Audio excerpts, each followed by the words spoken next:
Hello everyone, we're going to start with question number 22 today. So we are beginning. The trans alkanenes are formed by the reduction of alkanenes with.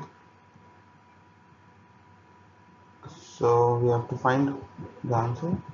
So we will take an alkene, alkynes. So we will take an alkynes. These are alkynes, and we have to find. We have to form trans alkenes. So we know that triple bond is formed only in alkynes.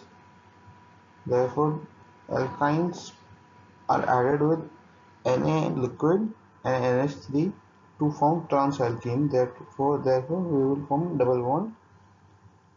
And we know that only on addition of Na liquid and NH3, trans alkenes are formed from alkenes.